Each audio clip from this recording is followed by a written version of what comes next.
So I'm going to invite, we have Donna Neuwirth from the Wormfarm Institute and Polly Morris from the Bradley Family Foundation. And I'm not doing full introductions of these folks because the bios are in the program and we're short on time. So I just wanted to mention that. But this topic, we're moving from philanthropy to creative industry, which is, I think, an interesting sort of move. You know, we talk a lot about creative placemaking, and oftentimes we use this interesting language about how we're using the arts and we're deploying artists, and we sort of have this notion that as part of the strategies, we are leveraging this population, right? But I think there's this really interesting thing that's happening where instead of sort of leveraging a population, we're actually empowering them and using that to drive changes in economic development in communities. So I sort of want to think about the creative industries and the role they play, both by being present and also how we activate them. And the first, I'm going to start with Donna, and I know you've done a lot of work in encouraging rural artist entrepreneurialism, and sort of packaging your assets into the strategy for economic growth in your community. And you've got really great relationships around doing that with both the Chamber of Commerce and the sort of artists in your community. So, why is this population sort of particularly compelling for your community to engage with and promote and empower to be a part of your strategies? Well, just to give a little bit of background, our project is the Farm Art Detour. That's one of the art installations along the 50-mile self-guided drive through working farmland of rural Wisconsin. So I didn't have too far to drive today, but it is worlds apart. And I think one of the things that you mentioned is sort of the why here, why now, why is this important, how can we pull these assets together? We live in farmland, and we are, in addition to being artists, we are farmers. And we live at a moment in time when the local food movement is hot and sexy and growing. And so there's a whole huge population of people who live in urban areas who are paying a little bit more attention to where their food comes from. And the role of the farmer has become revalued. And we are very excited about that prospect, both for the intrinsic value of the work itself, but also in the value to these small towns that are cities too. They're small cities, but they're also cities. And it's where people live and work and raise their children and grow their food. And so we see the opportunities of an exchange of value as being enormous. And so when city people take a drive in the country and buy local food from local farmers and see art installations in farm fields, they can deepen that connection and also drop money to these small towns and the restaurants, of course, and the bars and the taverns, reap the benefits. And then, of course, because it has benefited them personally, they look with new eyes at the stimulus that has created it. And so then they're talking about making art now when perhaps they hadn't before. And so we have, in addition to professional artists, we have farmers and landowners who create what we call farm forms. They're non-trained art installations, and those are growing every year. And in fact, now we have a new category called rogue installations that just show up. So there's all kinds of stimulus going on, some that we can capture and some we haven't learned how to capture yet. So I'm going to ask a quick follow-up question and then I'll move to Polly. But so artists and farmers aren't necessarily, who you might think of in the same sentence normally. How have you helped to build those relationships and sort of improve each of their sense of capacity by sort of partnering them together? Well, on this 50-mile tour, there are about 40 different stops along the tour. Each is a negotiation with the landowner, usually a farmer. And so the initial exchange is asking the farmer for permission to place this unknown art installation on his land.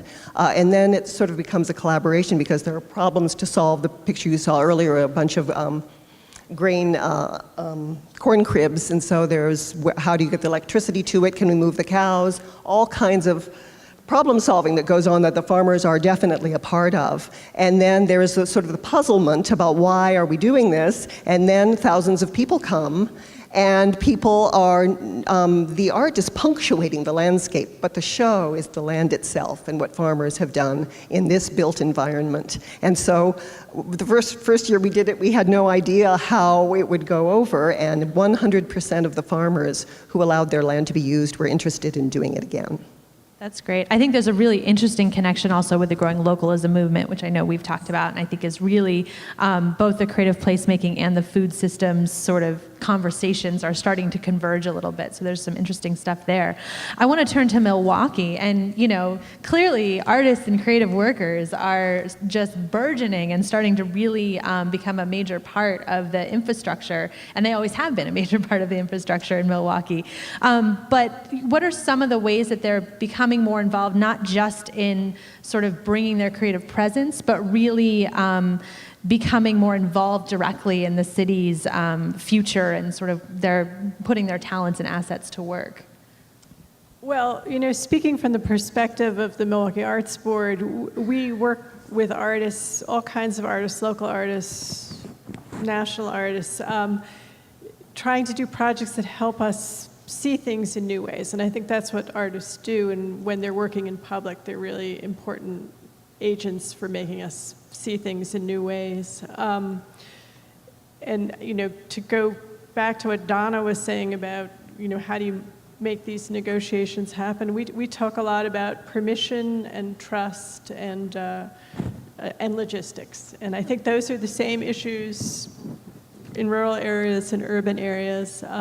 So in terms of the work the Arts Board does, we may be doing projects in which artists act as connectors, as in the Villard Square Library project, or projects, we're about to embark on a project with Mary Miss, who's an internationally known artist who will be telling Milwaukee's water story and working much more expansively geographically, and with local artists and local community agencies to get that story told in an interesting way and allow everyone in Milwaukee who lives here, who visits here, to understand the water story. That's amazing. Is that the work, some of the main work of the Bradley Family Foundation as well, is sort of engaged? Well, the Bradley Family Foundation actually runs the Linden Sculpture Garden, Yep. which is, I think of as a laboratory to explore the intersection of art and nature, and we involve artists in many different ways up there. We have a very active artist residency program. We do temporary commissions. So we're always interested in seeing how people can make use of the place.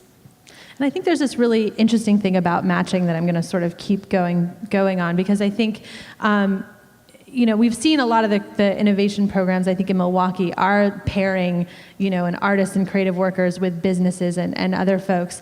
And then a lot of creative placemaking projects involve things like calls for artists or artist residencies.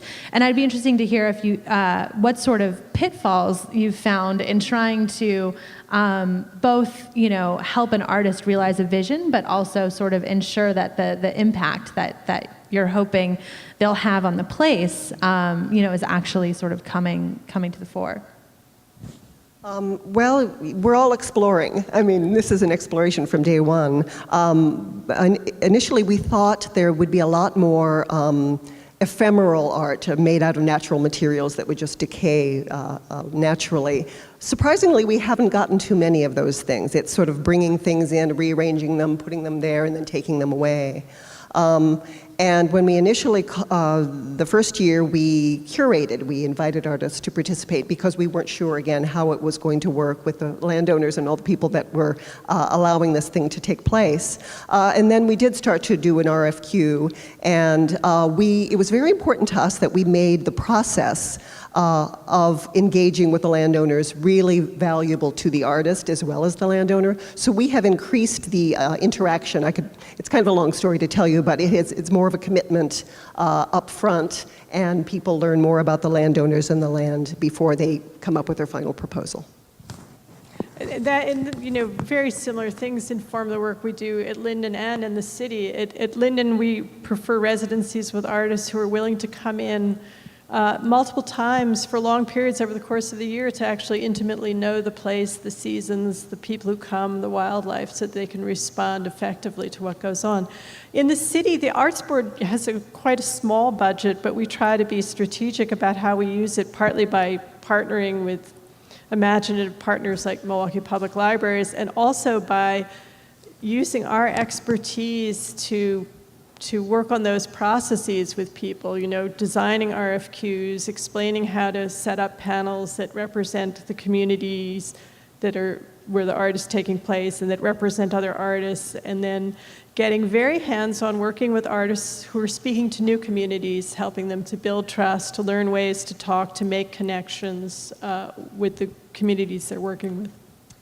And then I think there's this also an interesting issue around the sort of pipeline or continuum between the sort of the artist, the creative worker, and then the entrepreneur, which can be all in one, or which can be, again, sort of along this, how do you move somebody from doing something like this into doing something that's actually going to sort of have this broader impact? And what are some of the ways that you've brought people along that continuum together to help train folks who are just entering into it with folks who have sort of had more experience either starting a business or getting engaged in a large-scale creative placemaking sort of program?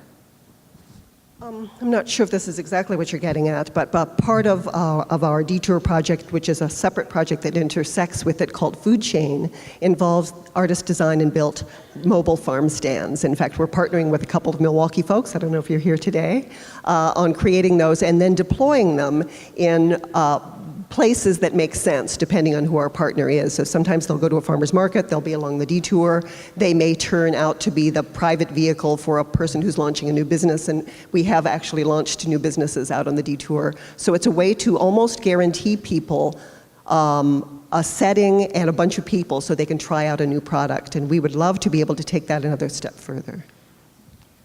I think that the Villard Square Library Project speaks to this on some level.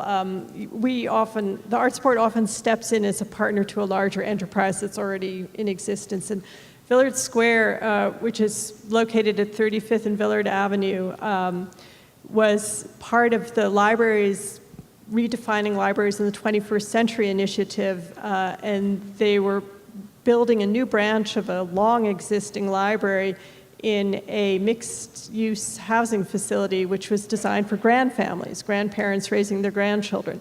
So the library was in the process of redefining itself and how it wanted to serve the public generally and in that community.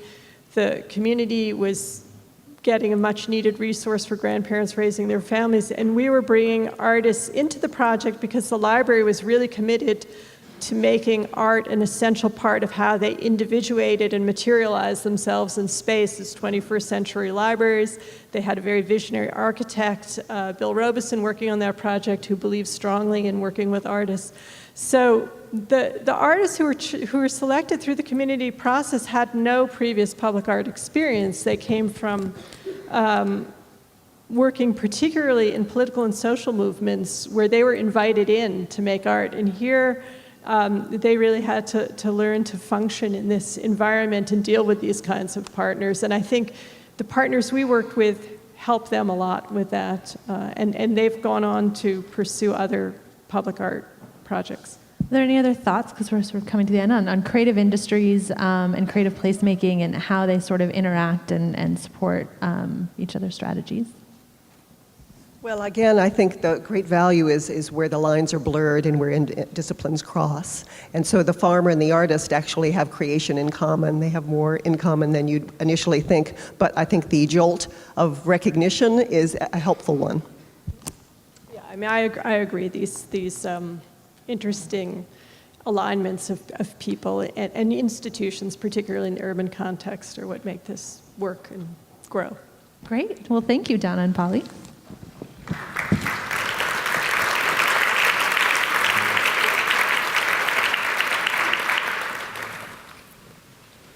Insight. How are artists' voices shaping Milwaukee? What does civically, socially engaged art practice in Milwaukee look like?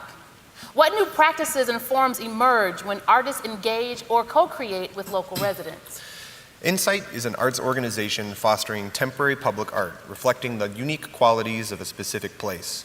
Co-founded in 2005 by Peggy Christensen and Amy Mangrich, Insight curates, manages, promotes, and maintains projects that highlight how art and infrastructure needs can dovetail. 7 different neighborhoods in Milwaukee have generated Insight projects. Oftentimes, artists don't know how to work in communities, with communities, but they want to. Insight is a steward for the artist, actively mentoring on siting, scale, content, and materials. A really tough job. With major support from the City of Milwaukee Neighborhood Improvement Development Corporation, Insight developed a year-long art initiative from June 2013 through April 2014 along Fond du Lac Avenue from 17th to 37th Street. They drive too fast on Fond du Lac Avenue.